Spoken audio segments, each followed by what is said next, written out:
সবাইকে স্বাগতম শিখন টিউবে।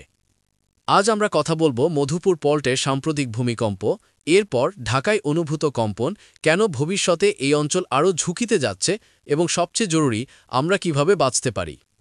এই ভিডিওটি শেষ পর্যন্ত দেখলে আপনার ভূমিকম্প সচেতনতা আগের যে কোনো সময়ের চেয়ে অনেক বেশি শক্তিশালী হবে। মধুপুর পল্ট, যেটি টাঙ্গাইল, ময়মনসিংহ, গাজীপুর হয়ে উত্তর মধ্য বাংলাদেশকে দুই ভাগে বিভক্ত করে, এটি বাংলাদেশের অন্যতম সক্রিয় ভূগঠন কাঠামো। সাম্প্রতিক সময়ে এই পল্টে কয়েক সেকেন্ডের মাঝারি মাত্রার ভূমিকম্প ঘটেছে, যা আমাদের সতর্ক করে দিয়েছে একটি বড় সত্য। যেসব কম্পন প্রথমে মধুপুর এলাকায় অনুভূত হয় তা সাধারণত অল্প গভীরতার, আকস্মিক ধাক্কা ধাক্কা ধরনের এবং অনেক সময় ঢাকায়ও পৌঁছে যায়, কারণ এই পল্টটি সরাসরি ঢাকার সাথে সংযুক্ত শিলাস্তরের ওপর বসে আছে। মধুপুরে কম্পন হলে ঢাকায় সেটার প্রভাব বেশি লাগে, কারণ ঢাকার নিচে শক্ত পাথরের স্তর নেই, রয়েছে পুরনো নদী ভাঙনের জমা কাদা, বালু, নরম মাটি। এই নরম মাটি ভূমিকম্পের কম্পনকে ৩ থেকে ৫ গুণ পর্যন্ত বাড়িয়ে তোলে। এ কারণেই মধুপুরে ৩.৫ মাত্রার ভূমিকম্প হলে ঢাকায় অনুভূত হয় ৪ থেকে ৫ মাত্রা শক্তির মতো। ঢাকার উচ্চ ভবনগুলোতে অনুভূতি আরও বাড়ে, কারণ উচ্চতা যত বেশি, দুলনি তত বেশি।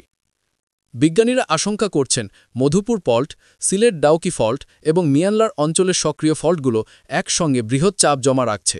এই চাপ একসময় বড় ভূমিকম্পের জন্ম দিতে পারে। ঢাকার ঝুঁকি বাড়ছে কয়েকটি কারণে। ১. অতি ঘনবসতিপূর্ণ শহর, ১.৫ কোটির বেশি মানুষ। ২. নড়বড়ে ভবন, অনেক ভবন ভূমিকম্প প্রতিরোধী নয়। ৩.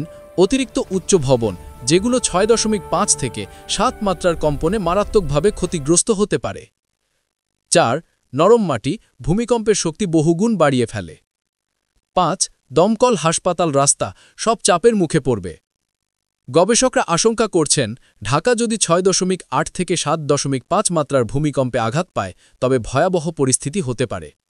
ভবিষ্যতে ১০ থেকে ২০ বছরে বড় ভূমিকম্প হওয়ার সম্ভাবনা অস্বীকার করার সুযোগ নেই। এই কারণেই আজ প্রস্তুত হওয়া অত্যন্ত জরুরি। ভূমিকম্প কখন হবে নির্দিষ্টভাবে বলা সম্ভব নয়, তবে কিছু প্রাকৃতিক আচরণ দেখা যেতে পারে। ছোট ছোট কম্পন বারবার হওয়া, কোনো এলাকায় অস্বাভাবিক ভূমি সরে যাওয়া, ভূগর্ভস্থ চাপ পরিবর্তন। এগুলো সরাসরি ভবিষ্যৎ বড় ভূমিকম্পের গ্যারান্টি নয়, তবে এগুলো বিজ্ঞানীদের সতর্ক করে। এখন সবচেয়ে গুরুত্বপূর্ণ অংশ, ভূমিকম্প সময় বাঁচার নিয়ম। ১. ঘরের ভিতরে থাকলে ড্রপ, কভার, হোল্ড। ড্রপ, মাটিতে বসে পড়ুন। কভার, টেবিল বা মজবুত আসবাবের নিচে লুকান। হোল্ড, টেবিল শক্তভাবে ধরে থাকুন। দৌড়াবেন না। সিঁড়ি ব্যবহার করবেন না। বাড়ি ছেড়ে বের হওয়ার সময় বেশিরভাগ দুর্ঘটনা ঘটে। ২.